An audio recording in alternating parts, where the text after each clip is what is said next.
Okay, so today, our first debut topic is based on a question that Toyin Fasulu asked in the group. And I thought it was quite an interesting question because a lot of us want to understand the whole ready-to-wear thing. And I have my own thoughts about ready-to-wear. Anybody that knows me knows that I'm big on ready-to-wear as against bespoke.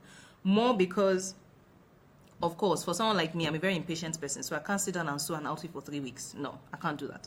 So for me, it's like churn out, churn out, churn out. And I also believe that it's important to, for me, coming from, it all depends on the kind of business you want to run. I believe more in making money from high turnover than high profit margins, right? That's just me as a person. So, and that's what my business philosophy is as well. In terms of affordability, that is very relative. Ready to wear palava, I know. I know. Can you see Coach Olaye? Me, I can't see him. Oh. I can't see him at all. Where is he? He's not even supposed to be on Instagram. He's supposed to be in the group. So I'm taking it personal now. Okay, so basically, I'm big on that. In terms of affordability, I always say affordability is relative, right? And there's also something I need to say. I'll use this opportunity to say it as well. In terms of, hi Tolu, how are you doing? In terms of how I feel about pricing as well, but maybe that could come up later. So this was what Toyin said. She said, hi Hope, how are you doing? So she said, I noticed we wear a lot of foreign ready-to-wear that are mass-produced and imported into Nigeria, as against our Ankara, because they last longer with wash and wear. So how can designers compete in this market without being so expensive, since we don't have garment-making factories that are into mass production? Right? So I'll read it again. Those in the group can also read it because you can see it there, but for the benefit of those on Instagram, I'm going to read it again. Toyin Fasulu asks, I noticed we wear a lot of foreign ready-to-wear that are mass-produced and imported into Nigeria, as against our Ankara, because they last longer with wash and wear. How can designers Oh, I think there's a way. Sorry, hang on. So that I prevent more phone calls from coming in, can I actually... Okay. Okay, let me go into flight mode, but still have my Wi-Fi working so that calls don't come in. Okay, great. I didn't see that now. So, you're not on Facebook. Go and join the Facebook group. It's called Designers Resource Hub. And we're not going to be going on Instagram often, so that's why we're doing this, so that you can see what we're doing. So, she said, I noticed we wear a lot of foreign ready-to-wear that are mass-produced and imported into Nigeria, as against our Ankara, because they last longer with wash and wear. How can designers compete in this market without being so expensive, since we do not have garment-making factories that are into mass production? Now, when people talk about ready-to-wear, for some reason, because we are in Nigeria, they assume ready-to-wear must be Ankara. For me, that is a mindset. You do not have to delve in Ankara to have a ready-to-wear line. And you do not have to restrict yourself to Ankara because you are a Nigerian, right? If you want to work with Ankara, all well and good. And I see that that's really where a lot of the confusion is coming from, because Nigerians have likened the Nigerian fashion industry ready to wear as an Ankara market. I don't agree with that, because there are a lot of people out there that are just doing t-shirts and they're making a lot of money. In fact, I can tell you some people are making a lot of money because I know how many labels I have done for a particular t-shirt brand, right? And it's ready to wear. Some people are just doing random dresses, right, with different kinds of fabrics. A lot of people in the market, like Tejo Show and stuff like that, they sell all sorts of fabric that is not necessarily Ankara. So I think the sooner we begin to distinguish between ready-to-wear and the Ankara market, the better it is for everybody, right? So that you are clear on the offering you want to have, right? Exactly, we don't have to restrict ourselves to an Ankara market. So that is me addressing the first thing that she said. And then she said because they last longer with wash and... Hi, how you doing? Yeah. So she now said, so that's me addressing the first one. Then she said, because they last longer with wash and wear. Now, the challenge we all know is in terms of fabrics in the market.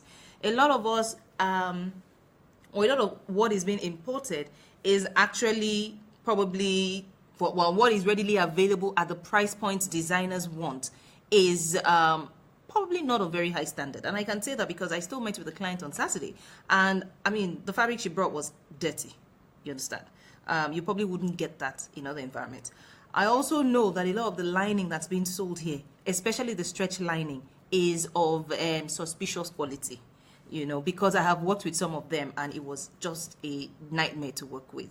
So in terms of lasting longer with wash and wear, I guess before you go ahead and buy your fabrics, you just need to, you know, run your tests.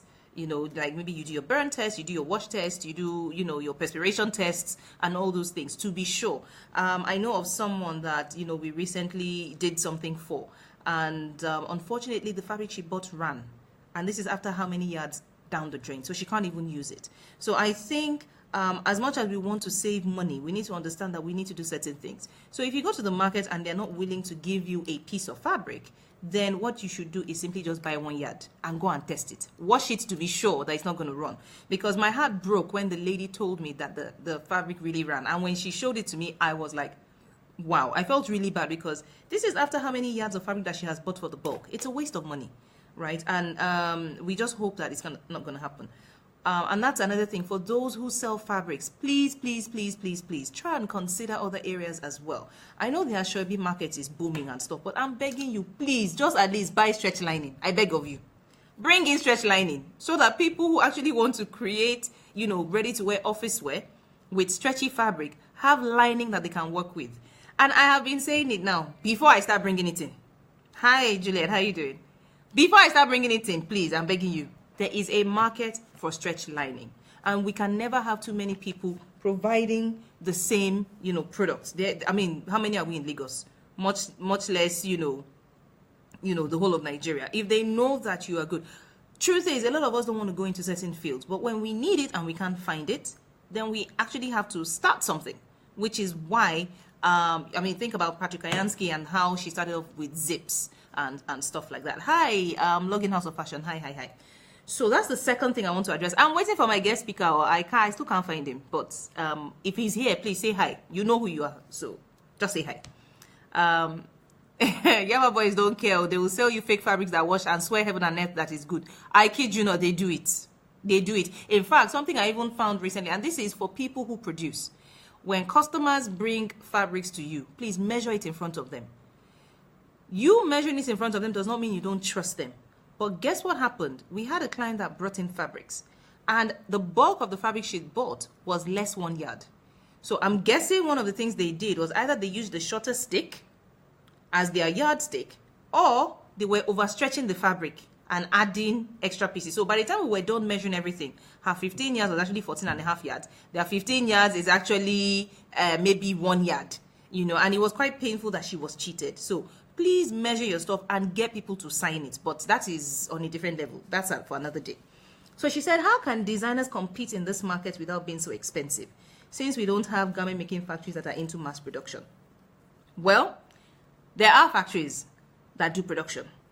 And I really don't want to talk about myself, so it doesn't seem as if this whole live session is about me and stuff like that. No.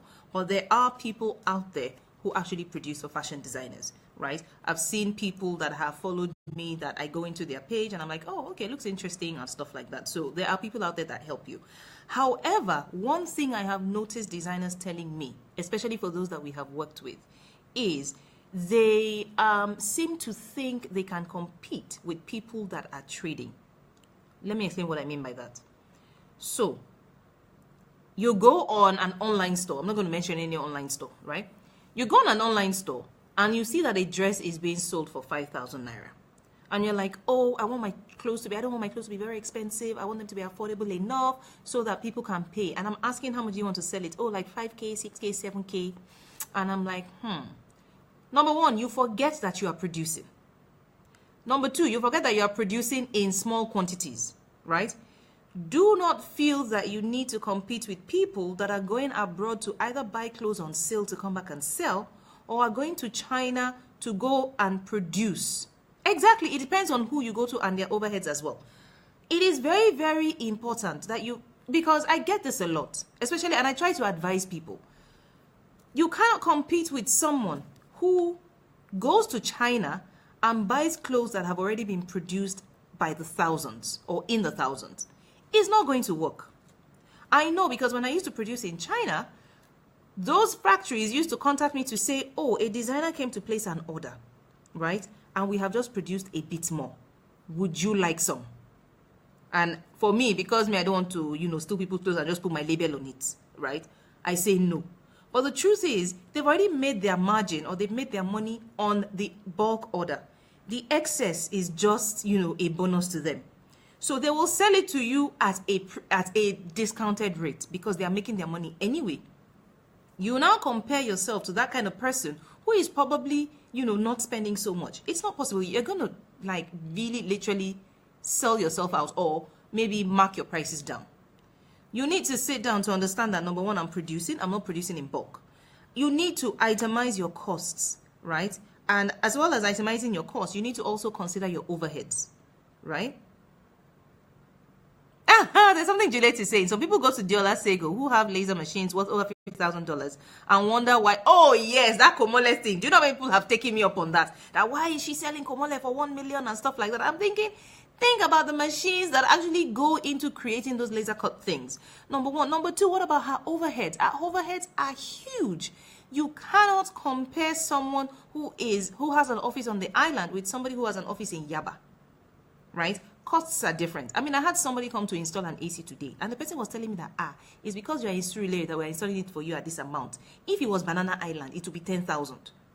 And I was thinking, yeah, but why must the price change? It's the same service. Well, truth be told, I would be naive to think, I will explain what overheads are right now, very soon.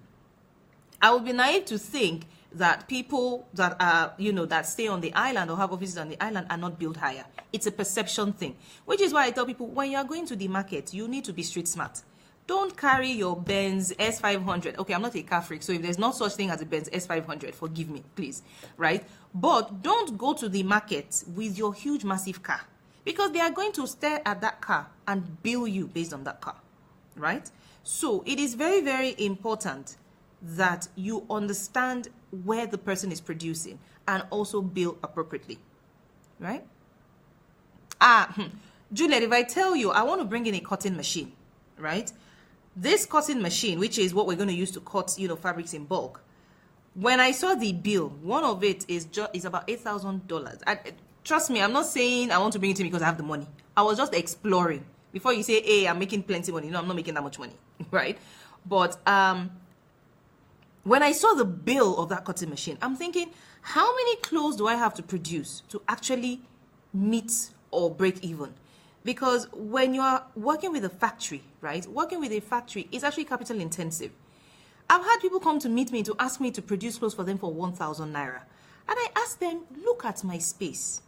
How many clothes can I produce for 1,000 naira to even make up my rent? Much less pay my staff, right? And that's why we fashion designers are the least appreciated people in the environment, especially in this Nigeria. People think, is it not just? I post a lot of things on Instagram.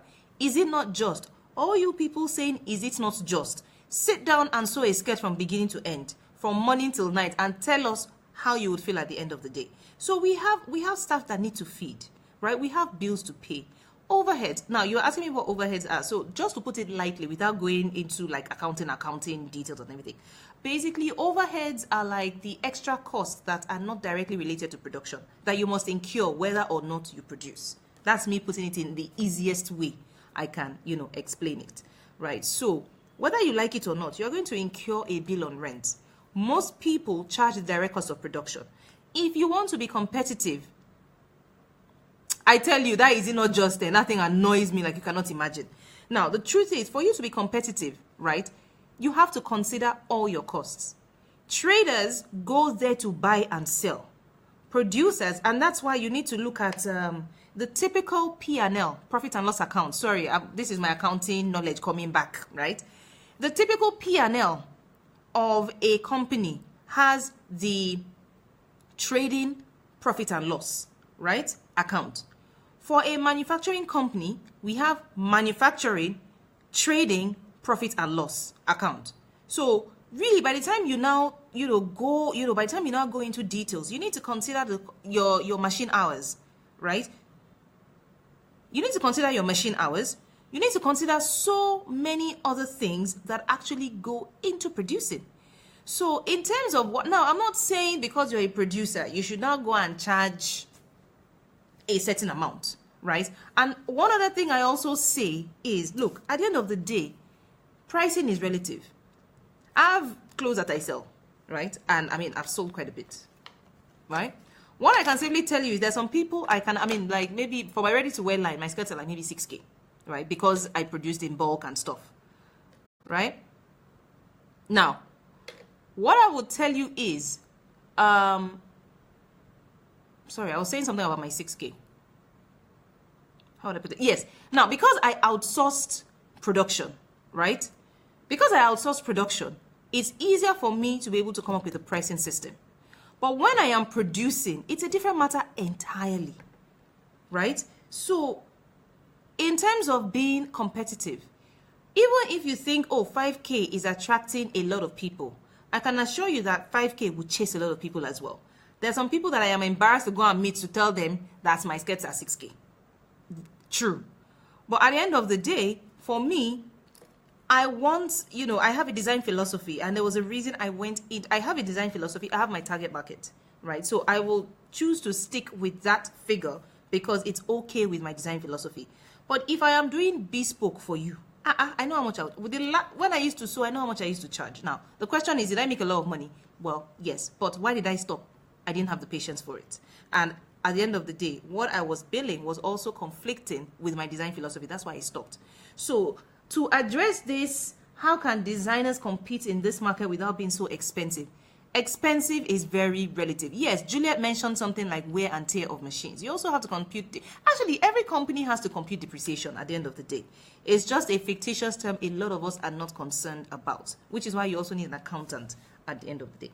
So, in terms of being expensive is very relative, right? What is expensive to you is cheap to somebody else. So what I would ask you to do is look at your costing system.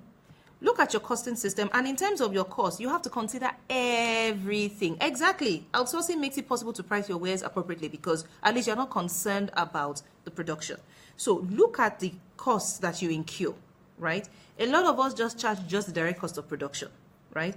If you charge only direct cost of production, what happens when it is time to pay your rent? You will start to panic, right? What happens when, and then some of us that are working from home, except you want to keep working from home forever. If you choose to expand, then you will incur certain, expenses. So I always tell people, yeah, you might be working from home for now, but still bill the cost of rent because everybody prays to expand. If you are just charging a certain amount to attract people, I can assure you that those people are not sympathetic. The minute you move into a place and start saying, Shay, I used to, produce from home before. Now I have a shop. They don't care. They will leave. And stop thinking your family and your friends will patronize you. No, they will not patronize you. Do you understand? Why do you think people spend money on advertising? Now, that's not to say your family and friends will not patronize, right? Don't get me wrong. That's what I'm saying. But I'm saying, for me, if you want to run a business, it is important for you to be able to appeal to a stranger who doesn't even know you, right? And I'm still talking about being competitive here. So you need, I know our guest by is supposed to be Olaoye Curtis. I don't know where he is. Or maybe he's here. Let me see if he's here already. I don't know if he's here already. I actually don't know if he's here already. Hang on. Yeah, I don't know if he's here already. But yeah. I don't know if he's here. So what I'm going to tell you is, if you are going to try and be competitive, at least be fair to yourself. Be fair to yourself and bill what is right. Bill what is correct and bill with a conscience as well. Now, in terms of itemizing your costs, so if you saw Hammer and Neil, if I'm your family member, I won't buy. Truth is, I tell people, if I will, gone are the days whereby I buy just to encourage you. I only buy if I can wear it. If I cannot wear it, I will not buy it. So there's no such thing. You are not on Instagram. You're supposed to be on Facebook. The live group is on Facebook, not on Instagram. Why now? Why are you on Instagram? We're supposed to be in the group. Fashion Mobile Plus. Take your time. Anyway, let me see if I can Join. I know, but he's supposed to be in the group so that people on Instagram can be jealous and join the group. We're not actually going on Instagram all the time. It's just today so that they can see what this is about. But let me add you on Instagram. Yeah, I can see that you're here, but you're supposed to be in the Facebook group. I can't see you in the Facebook group. Why is that? Anyway, let me try and add you because, hey, it's already 30 minutes gone. No, should I continue or should we stop now? I don't know. Should I continue or should he stop? Should I stop or should I continue? Yay, nay, continue, stop. Which one?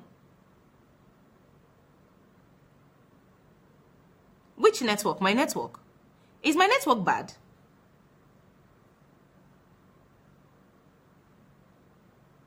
Okay. Instagram is way cooler. I beg. We want you to go and join the group. Go and join the group. You that you came late. Chioma, you of all people came late. Don't even just talk. Okay, I should continue. Okay, let me join. Let me add Fashion Mobile Plus. So I'm going live. Fashion Mobile Plus, I'm unable to join you, or you're unable to join us. I don't know what's going on. It says you're unable to join. Hang on, let me see again. Have I not added you? Hang on. I'm trying to go live with you, but it's not going. It says I'm unable to join you. Okay, I'll continue. I don't know why I'm unable to join you. So maybe if you can write on Instagram what you want to teach us, then I can read it out to those who are on Facebook. But let me try it again.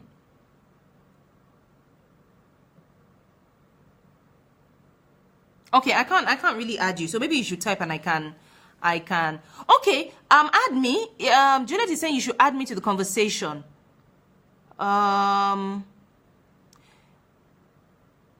Laoye, please add me so that I can add you. I think maybe you should add me, I think. Because I know you have a lot to say. And I've been reading your stuff. In fact, we even have talks. I need you to come and do work on my business too. So please add me to the conversation and then, or send a request. When you send a request, then I can join. So where did I stop? Who can remind me where I stopped? I think I stopped at the being expensive. Oh, right. Okay. Yeah, please. Yeah, no, he needs to add me because he's actually supposed to be our guest speaker. And this is what he does. So when you add me to the conversation, meanwhile, Juliet, we also have a session where I'll chat with you in camera or later on one session because there's something that I also want us to talk about. Okay, so Laoye, it says you need to send me a request to join. So if you can send me a request and I'll just add you and then we can continue with this because of time. So in terms of, sorry, let me go back because of time. Without being so expensive. So like I was saying, I said expensive is extremely, yes, I should be fair to yourself. So expensive is very relative, right? And there's something I always tell people. There is a difference between a selling, and I hope Tony is here so that she can hear what I'm saying. There is a difference between a selling price and a price point. Most of us charge selling prices, right? Most of us charge selling prices and we find out at the end of the day that we are beating ourselves or we do not make money. And this is because you need to charge a price point. A price point is a selling price that has to... Okay, I'm still trying to figure out. Now, your price point is the selling price that you need to charge in order to be able, or should I say your price point must satisfy 3 criteria. If your price point is not satisfying each of these criteria, then you know that you're doing something wrong, right? So, if you have your pen, please write this down.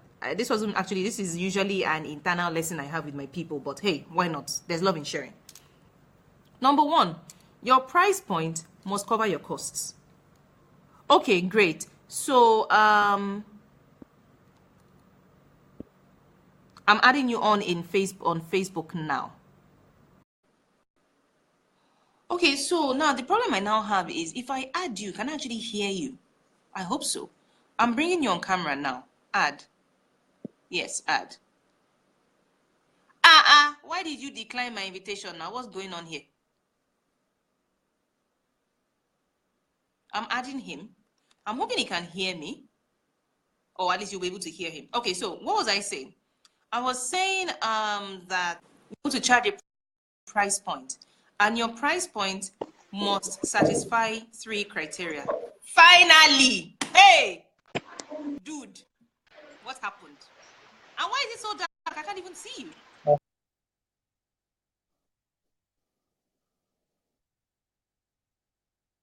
I can't see you. Okay, don't worry. We are excused. You're excused. Finally. Okay. Thank you. Finish the price point I was trying to explain, and I will Yes, ma'am. let me finish the price point, and then I'll bring you up to talk about what you want to talk about. So I was saying that there is a difference between a selling price and a price point. Your selling price is the price that you feel sounds right. Please, whatever you do not build based on conscience. People don't care, right? Don't think they say it's only your teeth, they can't see you, they can't see your face. Don't bill based on conscience. Because guess what? At the end of the day, when it's time to pay your bills, you will be the only person crying, right? You need to build something that is fair, but also enables you smile to the bank at the end of the day. Human beings, why are we in business if we're not in business to make money? You understand? So you are not a charity. So if it doesn't cover your costs, know that you're only billing a selling price. Number one. Number two, it must make it your selling price or your price point must make you competitive in the market, right? What do I mean by that? If you are, let's say for example, you have a market in or a shop in Tejo, right? And your competitors or the people that you feel like your competitors are charging a certain price, right? In trying to feel you know what, I'm charging a premium label and stuff like that, you now bill 3 times or 4 times or 5 times higher, right? You're going to price yourself out of the market, right? However, you shouldn't also price too low because you want customers, because chances are you might not be also meeting, your price, or sorry, covering your costs. So number one, it must keep you competitive in the market. Number two, it must cover your costs. And number three, customers must be willing to pay for it. If customers are not willing to pay your selling price, your price point, then it is a selling price. So you are doing it as well. So I think what is important for you to do is to actually sit down and start listing all your costs. For me, in terms of being competitive in the marketplace, you can determine your prices. Those who like the quality will come there to look for you. That's what I think. Number two, in terms of customers being willing to pay, only a customer can actually ascribe proper value to what it is that you're offering. Even you don't even know the value, to be honest. You're only trying to guess what a value is. It's a customer that decides to part with their money that will say, I think this thing is worth so and so amount. They are the ones that will say, I am willing to. In fact, I can safely tell you that there's some people that have told me that they would rather pay more for what I'm doing. That, no, this thing is too cheap, let me pay you this. Initially, when I started doing pricing, because so much noise, yes, I think it's coming from, what's it called? Olaye, is there noise in the background? Because there's some noise in your background that's reflected. Oh, that's true. I'll work on that now. Give me a moment, So maybe, please. I think maybe what you should do is actually, I don't know how that's going to work, but there's a bit of noise down there. Okay, the 3 criteria. Number one, your selling price is only a price point if it covers your costs, number one. Number two, if it keeps you competitive in the marketplace. And then number three, if customers are willing to pay for it, right? For me, I would say at least cover your costs, no matter what. Because what's the point of charging a figure if you cannot pay your bills? So that's what I'm going to say. That's number one. Oh, my sister is, please, I hope you can't see what my sister is sending me. I don't think she knows. I put this thing on. She's not supposed to be chatting me up now. I hope you can't see it too. Okay. So, I think I've given you the criteria, right? Do I need to talk about it before I bring Layoye on? Okay, no, you can't see it. Okay, good, you can't see it. Okay, so, Layoye, the reason I decided that we should talk about this today is because of what Tony said. And also, you read the chat and I read your response to it. And I thought, oh, okay, why not just talk about it for other people who want to learn, more about this whole ready to wear. And I know that you are the small fashion business fixer. That's what you say. So remember, in case you haven't read it, let me just read Thank it out you. again. She said, I noticed we wear a lot Okay, of ma. foreign ready to wear that are mass produced and imported into Nigeria, as against our Ankara, because they last longer with wash and wear. How can designers compete in this market? Hey, how do I tell my sister to stop? How can designers compete in this market without being so expensive, since we don't have garment making factories that are into mass production? So there was something you told her. Please tell us what you told her. First, introduce yourself. Let's know what you do. Can you hear me?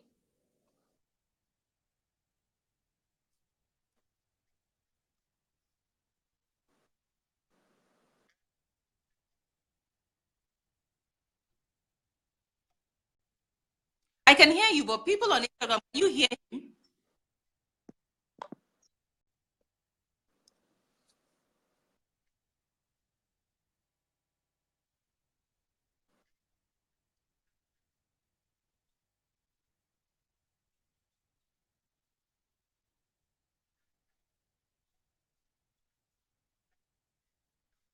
Oh, your network is a bit bad though, because a lot of people can't hear you and the line is breaking.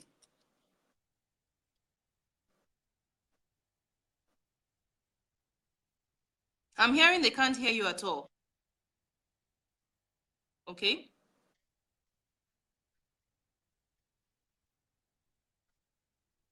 Ooh.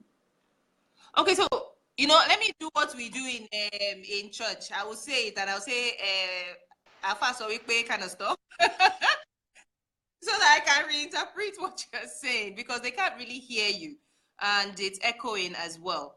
So mm.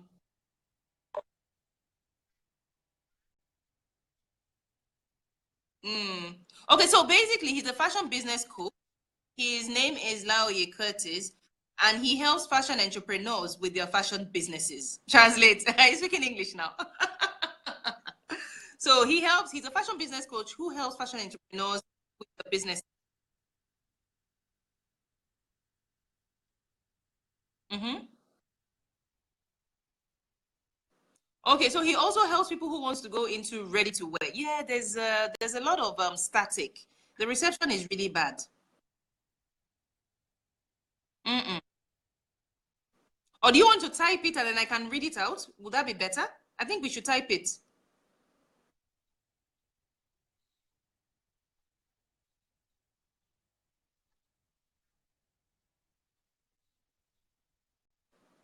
Faster.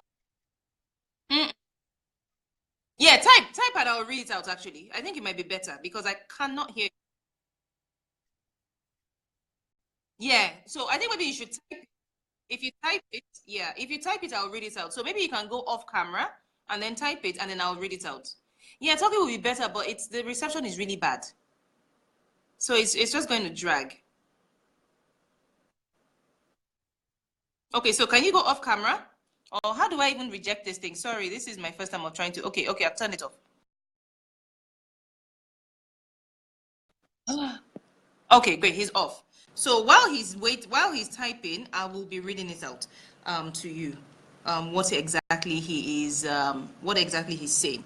So does anybody have questions in the meantime? While we're waiting for him to, tell us what, type basically what he's saying. Does anybody have questions in the meantime?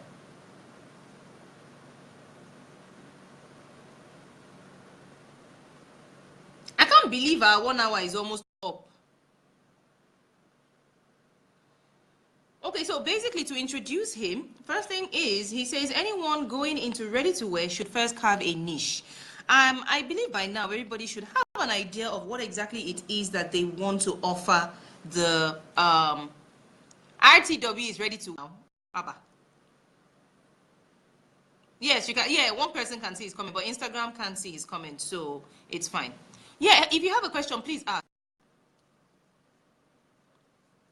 Okay, so he's saying, I'll read your question now. He's saying anyone who wants to go into ready to wear should first choose a niche and then, okay, yeah, RTW ready to wear, yeah. Okay, so while I'm waiting for him to type, Yeah, I get you, Julia, thanks. So someone is asking, let's say you have a fixed price and the client keeps pricing. Okay, the Facebook group is called Designers Resource Hub. So it says, let's say you have a fixed price and the client keeps pricing. What do you do? Okay.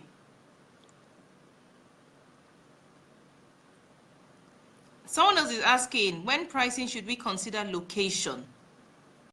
I don't think so. I don't think so. Okay, maybe what I should do is maybe I should just even be writing down the questions so that I don't go back and forth. So client pricing, fixed price.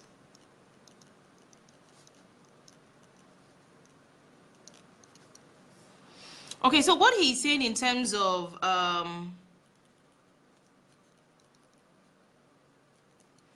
okay, so he's saying niche that you want to be known for.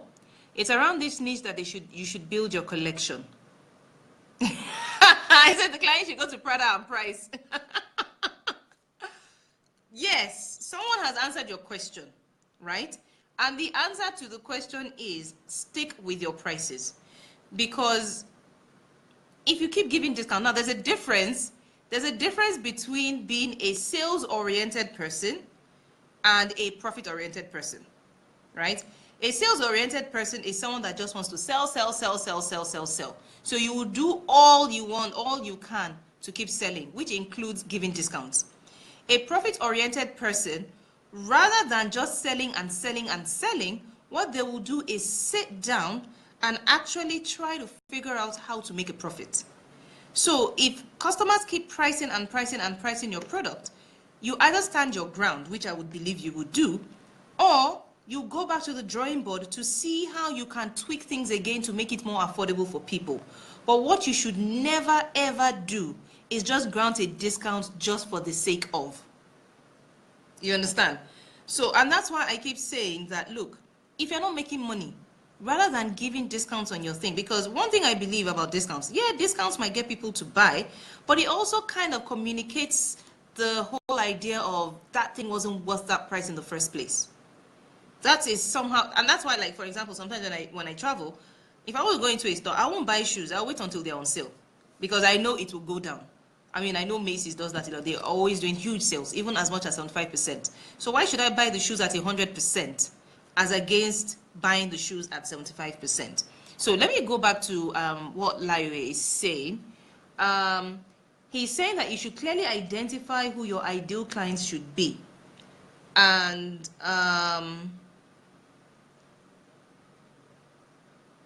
okay, so somebody is saying, which is another answer to your question, is Samuel is saying, I create a conversation on why the customer wants a discount. What do I get for what I am giving? Oh, that's an interesting one. I've never actually thought about it. Samuel, I'd like to get your perspective by creating a conversation. Like, give me an example of what you get or what your customer or what you expect your customer to say as you know, like trade by barter. Okay, so if I give you a discount, what am I getting? I'd like to hear your perspective. So back to what Layo is saying. He says, to build a sizable customer base, you will need to build marketing lists around your ideal customer, right? So I'm sure he's going to explain that as well. So I think I've answered your question, koza.co. Somebody else asked, should you consider location when you're talking about pricing? I think with the advent of the internet now, I don't think location is a barrier. And I'll explain why. I know, for example, that Red Button, Chioma, sells her clothes all over the world, right? So obviously location is not a boundary. Also, you are only constrained by the limitations you put on yourself. I know I had a course like this recently and somebody was asking a question, and that was why I gave that that answer. Think about people who, I hear one of the biggest selling products now is beauty creams. Beauty creams, maybe creams that promise a lighter complexion, creams that make you fair, you know, make you glow, make you do this and make you do that. And I definitely know that people are making a whole lot of money from that, regardless of location. So what I tell people is, if you are maybe in an area that you feel your customers cannot patronize you, or maybe they cannot afford it, maybe you are in, I don't know what, I don't want to mention an area so it doesn't sound like I'm looking down on a certain area.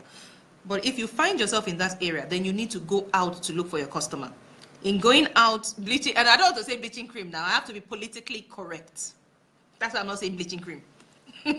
Right? So if your customers around you cannot afford you, then go out to look for your customer, which explains what Olayoye was saying in terms of building a niche for your market. You're building a niche because, number one, I remember he posted a question recently in the group on finding your target market. In terms of finding your target market, you need to know who they are, where they are, what exactly they do, how you can find them. Some people have said that their target market is between ages maybe 18 to 50. That's not possible. Because where you will find the needs of an 18-year-old is not from the needs of a 20-year-old or a 50-year-old. You understand? And they hang out in different areas. You understand? So it is very important for you to know, okay, fine. One of the things Layoye said then, which I remember, is that you can, if that is your target market, you can segment your market. So I know that he's writing a bit more. So let me just read what he has been writing, so far. Now he says your ideal customer is that person who fits your customer profile and has the financial capability to buy at the price points you are selling. Remember what we said price points were, right? And never think or never be too quick to think somebody cannot afford you. There are times I have given people prices that I felt were a bit too high, not because I felt they were not worth that price, but I felt, do I feel this person can afford it? And the person paid without even batting an eyelash. Right? I knew it was a fair price for what I was given, but I also we tend to see a reflection of ourselves in people, and it shouldn't be that way because you don't know how much the person is willing to pay for it. So yeah, there was something Juliet just said. She said, "Don't make a crop top 35K. Only 18-year-olds." How come? Sorry, I didn't get that. She says, "Don't make a crop top 35K. Only 18-year-olds would buy. People who don't have any financial stance." Right? That's one thing she said. Then Laoye says, truth is, the rule of the game is to know where you can find these people and to strategically position yourself where they can easily find you. Samuel was saying something. See, I'm now feeling like a newscaster with myself. Oh. I'm feeling like a radio OAP that's reading chats on Twitter. Hang on, let me go down a bit.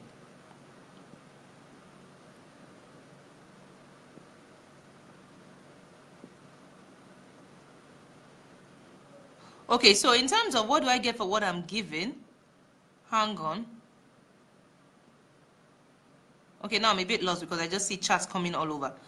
Okay, so Laoye says, in Nigeria, the ready-to-wear designer needs to sort out their production, marketing, and sales to be effective. Yes. And then he says, your ideal customer is that person who fits your customer profile and has the financial capability to buy at the price points you are selling. Sorry, I shouldn't be touching on my screen, but I really don't have a choice because my laptop, for some reason, is not syncing with what I'm seeing directly on my screen. And then he says, truth is, the rule of the game is to know where you can find these people and to strategically position yourself where they can easily find you. Remember that question that Samuel asked recently, where he says, if I give you a discount, what would you do for me? He says that once he throws that question to them, they say they would give him more customers. So that's a new strategy you can. Yes, so I'm a newscaster, or as in, can you see? That you see, but that's the beauty behind Designers Resource Hub. Everybody is here to share the knowledge. So please, I'm okay being the newscaster so that everybody knows that knowledge is not restricted to just one person. We all have something to teach. So Samuel says, once I throw that to them, they say they would give me more customers. So that should actually help you as your strategy. If somebody says, give me a discount, you should ask them, what is in it for me? Of course, don't say it in a very arrogant manner. You need to say it in a very nice manner so that it brings up a conversation and then they promise you something in return, right? So he says, hang on. So So you see, you are totally in control of who you want to sell to. This means you have to be very intentional.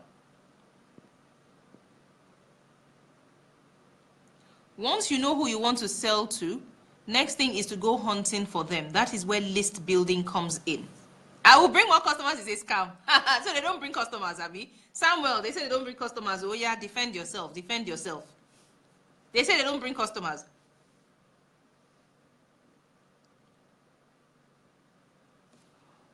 Kola Kudus, don't be saying this to me now. You are my real logger. I bow. Thank you for joining us. Okay, so while I'm waiting for Olaoye to, okay, so he says, in our part of the world,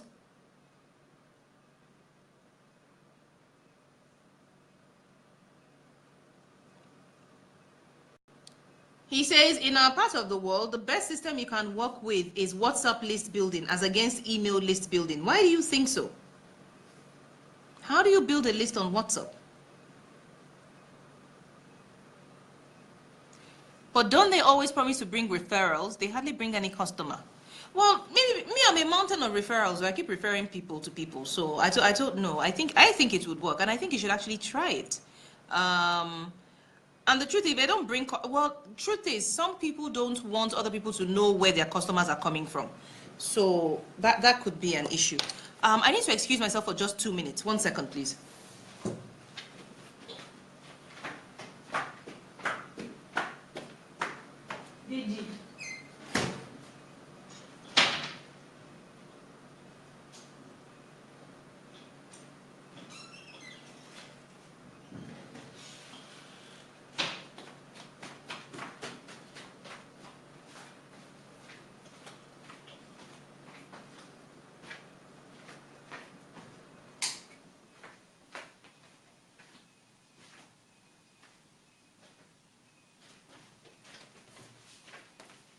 Okay, sorry, I'm back. Back. Okay, so he says, and like I tell people, the new business card is your WhatsApp number. This means for the marketing part, you need to compile a growing list of WhatsApp contacts of people who fit your ideal customer profile. Meanwhile, people, it's 9:59. No, like joke. We've been here for 1 hour. 1 hour. Then Olaye says, imagine if you have 1,000 numbers of people who have the financial resources to easily afford what you are selling. Tony, it's your question that we're actually tackling. No, you know, you posted a question in the group today, and I thought it would be an interesting way to start off our, Facebook live videos. Okay, so WhatsApp works. Okay, somebody has confirmed that WhatsApp actually works, so that's good. I know WhatsApp also works because the truth is when people add you on WhatsApp, it means that they actually went the extra mile to actually add you. Even there are easier ways of people chatting with you on WhatsApp now, so that's a good way to do it. Meanwhile, I cannot believe it's already 10 o'clock.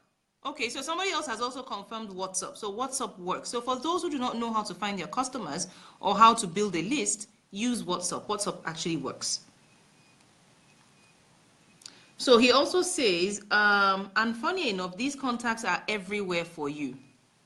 Okay.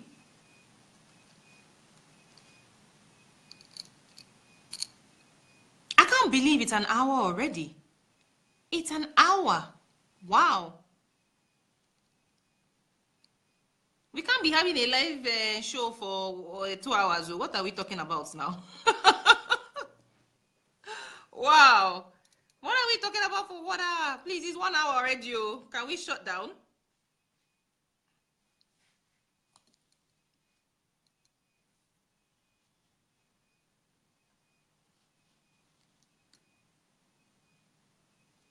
Okay, so while we're still waiting for Olaoye to give us some tips, if any other person has some questions, what's GTG people? What's that? I don't know what that is. Oh, okay, you gotta go. Sorry, I'm not used to all what's it called? Chat acronyms. Great, thank you for joining us, Julia. Don't worry, we're having our own session very soon. Yes, I kind of figured it out after I asked what G2G was or what GTG was. But it's great chatting to you, and we'll have our own live session very soon.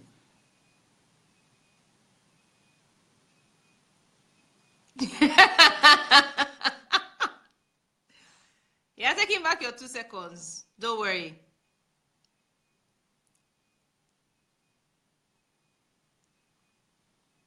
Thank you. I'm glad you enjoyed the session.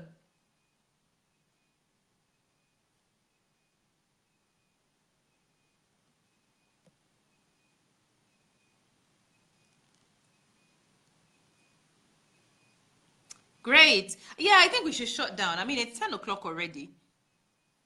And we can continue the conversation on WhatsApp. So, sorry, we can continue the conversation in the Facebook group. So, so we don't drag on too long. Please, next week.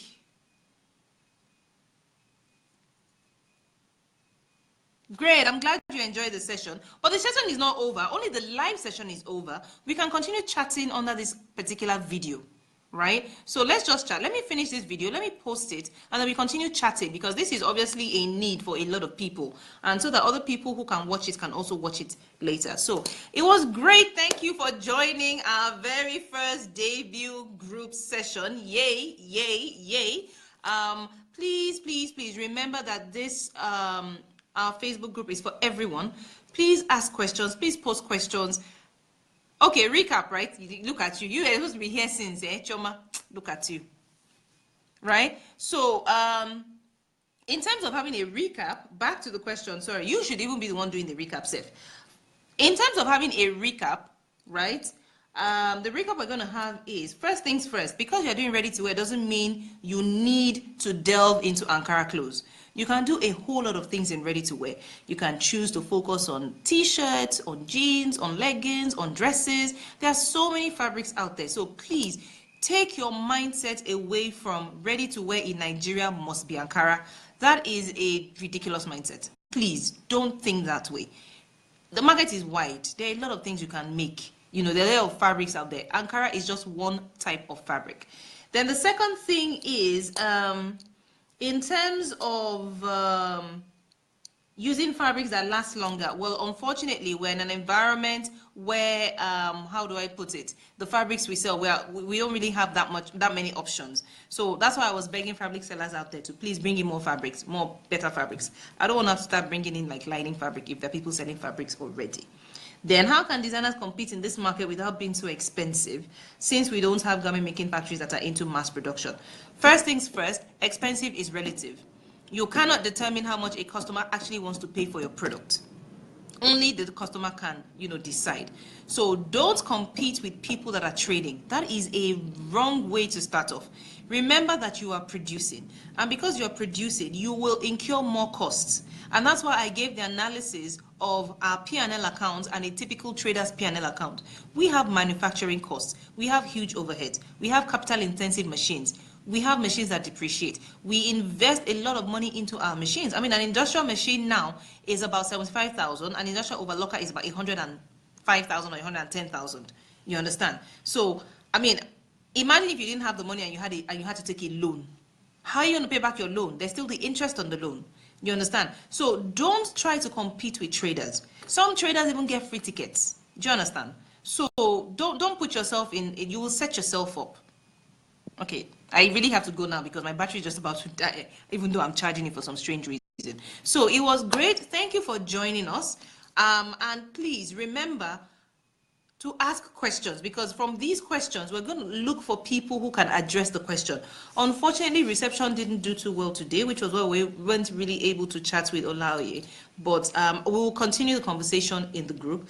Please invite people. Invite your friends. Let us have a thriving group. Invite. But please let them know that they have to join the group. And it doesn't have to be fashion designers. It can be, It can be people, other creative people that are operating in the fashion industry, right? People that we need, such as, photographers, we need marketers, we need salespeople. Anybody that has a service to offer the fashion industry is welcome. And please share your knowledge as well. If you see something on the internet, please post it in the group. Let us learn from it, right? Don't wait for other people to bring up conversations. please bring up conversations as well. It makes everything very interesting. I know a lot of people that post in other groups now. So why are we not posting in here? It's all for our benefit so that we can run a better and better thriving business. So have a fantastic week, and I'll see you in 2 weeks at 9 o'clock. Right? Bye. Thank you.